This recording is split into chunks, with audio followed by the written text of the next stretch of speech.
Yesterday we looked at arithmetic sequences, so today we're going to look at geometric sequences. They're the two types of sequences we are going to handle. So your definition for a geometric sequence is a sequence in which the ratio between any two consecutive terms is constant. Okay. A sequence in which the ratio between any two consecutive terms is constant. There's only one word in here that is different than the definition for an arithmetic sequence, and that word is ratio. It said difference in the arithmetic sequences. So we're not looking for differences here, we're looking for ratios, and the ratio is constant, which means it's the same between any two consecutive terms. Okay? So that ratio we call the common ratio, and that is a numerical ratio between any two consecutive terms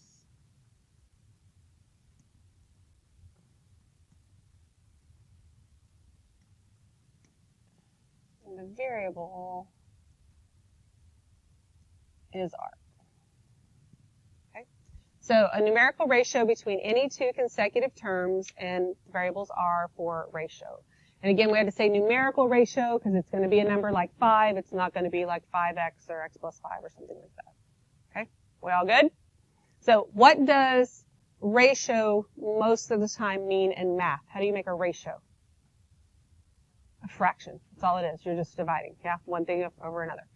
All right, so when we do that, just like when we subtracted to find the common difference, we did like the second term minus the first term, the third term minus the second term. So we're going to do that, but with division instead, because it's a ratio. So if I do 24 divided by 8, I get what? 3. So it means that my pattern here is that I'm multiplying by 3, right? And then you just double check that, it's actually the same, so that you know it's a geometric sequence. So R is equal to 3. It also said to find the next few terms, but we're not going to do that. I know you're capable of that. It's not the point of what we're doing. All right, so when I look at number 2, and I put negative 128 over 512, what do I get? Negative, yes. Y'all have calculators on your table.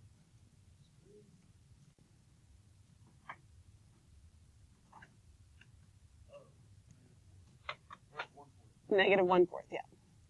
And then you double check, you'd get the same thing each time, right? Negative 1/4. So R is equal to negative 1/4.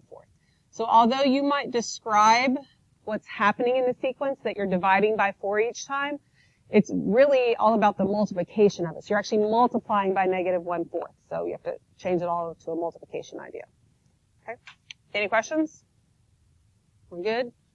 All right, so let's look at our formula. So we have a formula here, just like we did for arithmetic.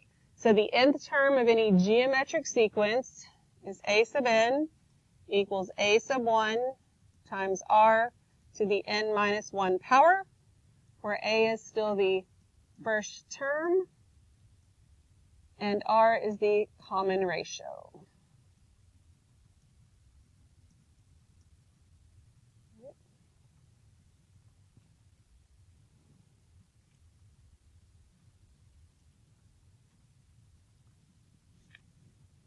So we are going to do number 3. It says to write the explicit rule and then find the 8th term. All right, so I know that my first term here is negative 2400. I also need the common ratio. What would that be? 1/2. So now that I have that, my rule is a sub n equals, I'm using this up here, the first term, which is negative 2400, times r, which is 1/2, to the n minus 1 power. There's my rule. And then I need to find the 8th term. A8 equals negative 2400 times 1/2 to the 8 minus 1 power. Remember, you can't jump from here to the answer. You got to at least show that you substituted stuff in. Have to do some work when you're using the calculator. They should be able to just type all that in.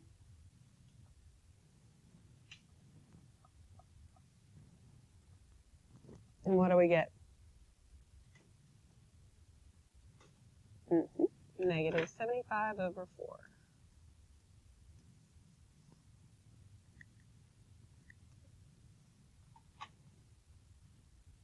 Any questions? All right.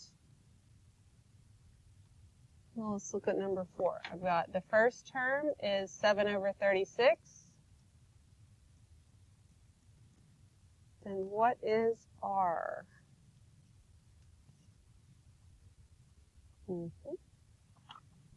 Negative 6. All right, you finish up number 4.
Any questions at all? We're all good? Awesome. All right. So I'm going to rewrite this. A sub n equals a sub 1 times r to the n minus 1 power. Okay, so number 5 is exactly like what we had just done. They just give us the stuff instead of us using or coming up with r. So we don't need to do that because you can totally do that. Let's do this one here. So we have, if I start to write this down, I got a sub n is equal to the first term, which I don't know, so a1 times r, which is 4, to the n minus 1 power. Okay. But even though I don't have the first term, I do have some more information. I have the second term. Okay, so if I use that right here, and say, all right, that's going to be negative 8 equals a sub 1 times 4 to the, what's n? 2 minus 1 power. Make sense? So 2 minus 1 is 1, so that's really just 4 to the first, which is just 4, right? So I can just divide both sides by 4 and get negative 2 equals a sub 1. There's my first term.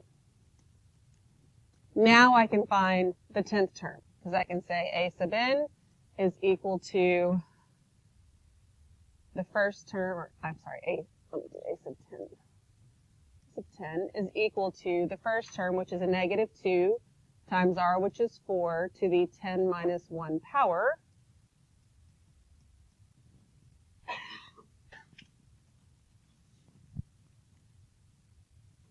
And from that, we get negative 524,288.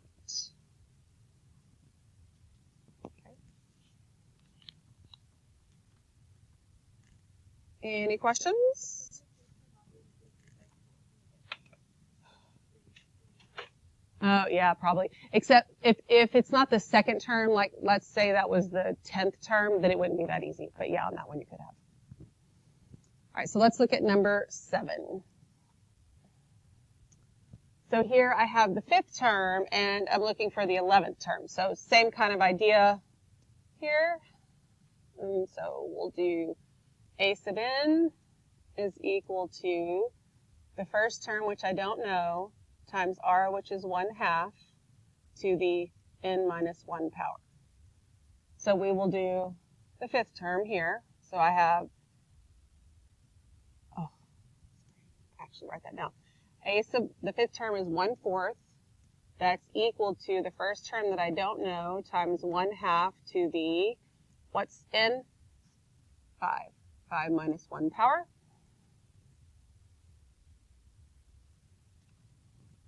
So I get 1/4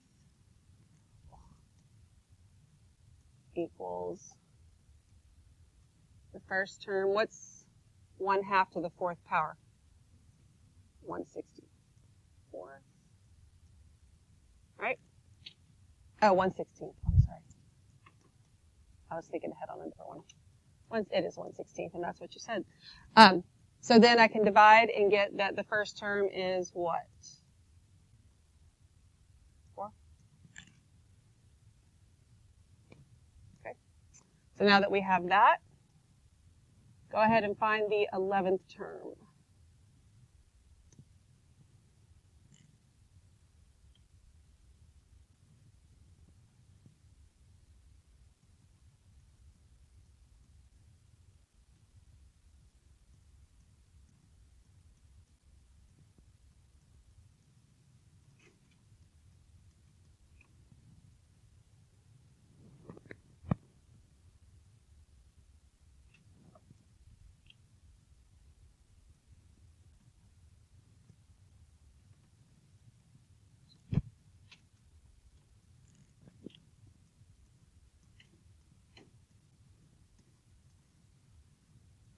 One over 256.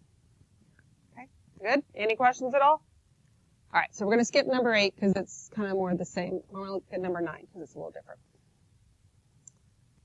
All right, so let me start off the same way here. A sub n is equal to the first term, which is 2, times r, which I don't know, to the n minus 1 power. Okay, so then I'm going to put in what else I know. I know the 6th term. So that means 486 is equal to 2, still don't know r, to the 6 minus 1 power. Okay, everybody with me? So I need to get r by itself, so I'm going to divide both sides by 2, so that's going to give me 243 is equal to r to the 5th power. How do I get r from r to the 5th power? 5th root, yeah. So r is equal to the 5th root of 243. So on this calculator, to do that, if you look under the big oval button, there's an x where the exponent's a box. So the yellow part underneath that, you have a box, then a square root symbol, then a box. So you want to get to that, so you're going to do shift and hit that key, and then you can put the 5 where it goes and the 243 where it goes. So make sure you know how to do that. Coach, you can have to calculate.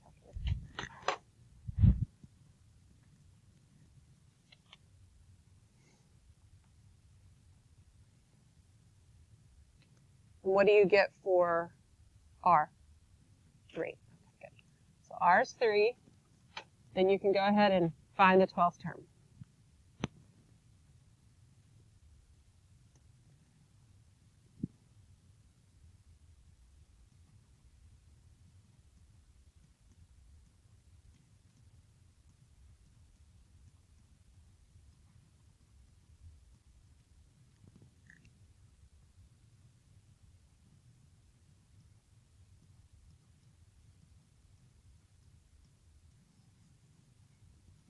At 354,294. Okay, we all good? All right. So let's look at number 10. So number 10, let's go ahead and say we have a sub n is equal to the first term, which I don't know, times r, which I don't know, to the n minus 1 power. So there's a whole lot I don't know, right? Pretty much just rewrote that. So what we're going to do here, since I have 2 terms, they're not consecutive, so I can't figure out my r really easily. Instead of, we're on the sequences, we've been starting with A1 because it's the first term. We're going to pretend like the fourth term is the first term. So we're going to take this, even though it's a to the fourth, we're going to treat it, it's not a to the fourth. I'm sorry, I keep saying that. It's a sub 4 because it's the fourth, represents the fourth term. We're going to treat it like it's the first term, but there's a little extra stuff you got to do in there. So a sub n then, which,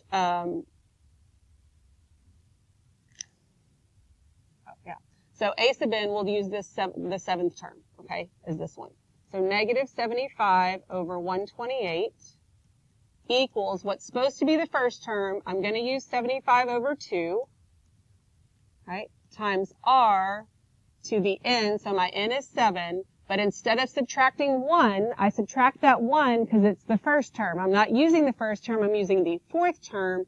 So it's 7 minus 4.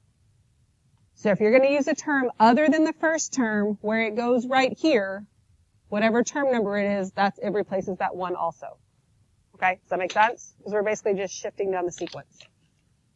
So now, I'm going to divide both sides by 75 over 2. What does that end up giving me?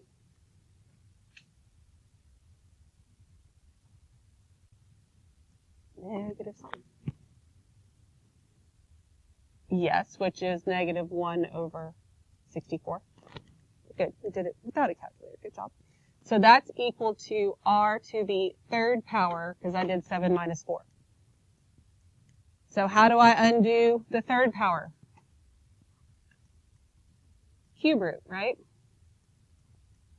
And you can either use the same button you did for the other one, or I don't have a calculator to look at, but I think there is a cube root button on there. But either way, you can type the 3 in there. Works either way. And you should get negative 1/4. So make sure you can actually hit the buttons and get negative 1/4 there. We good?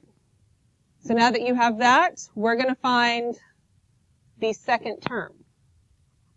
So the second term is equal to the first term that, remember, is really the fourth term. It's the first term we're using. 75 over 2 times r, which is negative 1/4. So n is 2, but remember, I'm not subtracting 1. What am I subtracting? 4. So you'll end up with a negative 2 power, which is totally fine. I'd type that in, make sure you can get the right numbers there. You should get 600.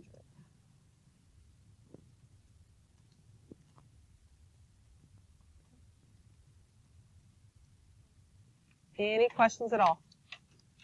So if you have to use something other than A1, make sure you make yourself a note so you remember to use, the correct values in there. All right. Any questions at all? We good? All right, your assignment is in Delta Math. Make good use of your time. You can probably get it done.